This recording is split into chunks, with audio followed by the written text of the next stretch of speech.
আপনি স্বপ্ন দেখলেন, আপনি আইডিয়া পেলেন, আপনি টাকাও পেলেন, এখন আপনাকে একটা কোম্পানি ফর্ম করতে হবে। সেই জন্য আপনার কোম্পানির একটা খুবই সুন্দর এবং ইউনিক একটা নাম দরকার, এবং এখানে আরও যে ডকুমেন্টগুলো দরকার, আপনার এটা রেজিস্ট্রেশন করা দরকার। আপনি যদি পার্টনারশিপ করেন, আপনি যদি প্রোপাইটারশিপ করেন, বা আপনি যদি প্রাইভেট লিমিটেড কোম্পানি করেন, আপনাকে জয়েন্ট স্টকে এটা রেজিস্ট্রি করতে হবে। এবং আপনার একটা অফিস অ্যাড্রেস দরকার ডেফিনেটলি, এবং সেখানে আপনার টেলিফোন নাম্বার এবং ইমেল অ্যাড্রেস, এবং আপনার ট্রেড লাইসেন্স দরকার।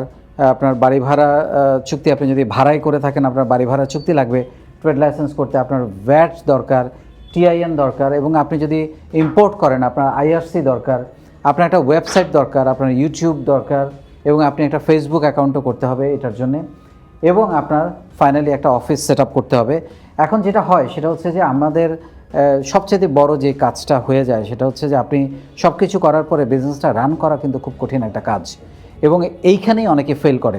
সব কিছু করার পর, একটা অফিস টফিস সেট আপ করার পর কিছুদিন পরে দেখা যায় বিজনেসটা রান করতে পারে না। এটার প্রধানতম কারণ হচ্ছে আপনাকে এই বিজনেস রান করতে গিয়ে ঝামেলাগুলো সেইটা আপনাকে সহ্য করতে হবে। আপনি আকাশে উঠতে চাইবেন অথচ কিছু টার্বুলেন্স নেবেন না, তখন আপনি তো বিজনেসটা করতে পারবেন না। সো সিট বেল্টটা খুব শক্ত করে বাঁধতে হবে। এবং সেই জন্য যেটা দরকার সেটা হচ্ছে যে একটা বিজনেস করতে গিয়ে আমাদের যেই সমস্যাগুলোতে আমরা পড়ি, সেই সমস্যাগুলোতে যদি আমরা না পড়ি এবং এগুলো যদি আমাদের মাথায় থাকে, তাহলে আপনি কিন্তু সেই প্রবলেমে পড়বেন না। যেমন আমরা কয়েকটা এক্সাম্পল দিতে পারি। ওয়ার্কিং ক্যাপিটাল, আপনারা জানেন ওয়ার্কিং ক্যাপিটাল হচ্ছে আপনি বিজনেসের জন্য যে মূলধনটা জোগাড় করলেন এবং রেভিনিউ আসার পর্যন্ত যে কয় মাস আপনার বিজনেসটা রান করতে হয়, যে খরচটা চালাতে হয়, সেই খরচটার টাকা অনেক সময় থাকে না। সেই জন্য বিজনেসটা ফল করে, কারণ আপনাকে তখন প্রোডাক্ট কিনতে হয়, বেতন দিতে হয়, বাড়ি ভাড়া দিতে হয়, সেই টাকাটা আপনাকে রাখতে হবে। এবং ভুল প্রোডাক্ট, এটা খুবই গুরুত্বপূর্ণ। আপনি যদি প্রোডাক্টটা ভুল হয়ে যায় তাহলে আপনার বিজনেসটা প্রবলেম হবে। এবং সঠিক মার্কেটিং প্ল্যান, আমরা অনেক সময় সব কিছু করি কিন্তু মার্কেটিংয়ের জন্য কোনো বাজেট বরাদ্দ থাকে না, তখন দেখা যায় আপনি প্রোডাক্টটা বিক্রি করতে পারছেন না, যে সমস্যাটাতে আমরা অনেক সময় পড়ে যাই। টিম ওয়ার্কটা খুবই গুরুত্বপূর্ণ। টিম ওয়ার্ক যদি প্রপার না হয়, আপনি যদি রাইট পিপল রাইট প্লেসে আপনি যদি বসাতে না পারেন, তাহলে আপনার কোম্পানি খুব ভালো কাজ করবে না। এবং দুর্বল ম্যানেজমেন্ট, অনেক সময় পার্টনারশিপে নিজেদের মধ্যে বোঝাপড়ার অভাবের কারণে এই কোম্পানিটা সাফার করে, এটা দূর করতে হবে। আরেকটা হচ্ছে যে অতিরিক্ত মুনাফা করার প্রবণতা, সেটা হচ্ছে এইটা দূর করতে হবে। আপনি যদি চিন্তা করেন ওয়ান টাইম বিজনেস করবেন, আপনি কখনো অনেক লম্বা সময় 50 বছর 100 বছরের জন্য বিজনেস দাঁড় করাতে পারবেন না।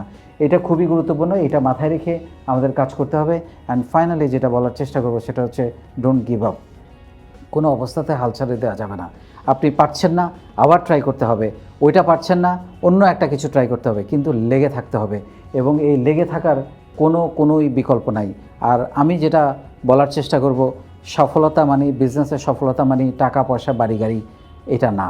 বিজনেসের সফলতা মানে হচ্ছে সুশিক্ষা, সুস্বাস্থ্য, সুখ ও সম্পদ। এইটা মাথায় রাখতে হবে, কারণ এই চারটার একটাও যদি ইনকমপ্লিট থাকে, আপনি সফল বা আপনি সার্থক এটা কখনোই বলা যাবে না। সো এই চারটাকে মাথায় রেখে আপনি যদি এগোতে পারেন, আর ফাইনালি একটা বিজনেসম্যান এর চেয়ে বড় দেশ সেবা আর কিছু হতে পারে না। আপনি অনেকগুলো পরিবারের মুখে হাসি ফোটাচ্ছেন, আপনি সরকারকে ভ্যাট দিচ্ছেন, ট্যাক্স দিচ্ছেন, তাদের উন্নয়নে আপনি অংশীদার হচ্ছেন, আপনার নিজের জীবন মান পরিবর্তন হচ্ছে, তাদের জীবন মান পরিবর্তন হচ্ছে। অ্যান্ড ফাইনালি যেটা বলবো সেটা হচ্ছে যে স্বপ্ন দেখুন, সাহস করুন, শুরু করুন, লেগে থাকুন, সাফল্য আসবেই। আপনার এগিয়ে যাওয়া আপনিও থামাতে পারবেন না। ধন্যবাদ।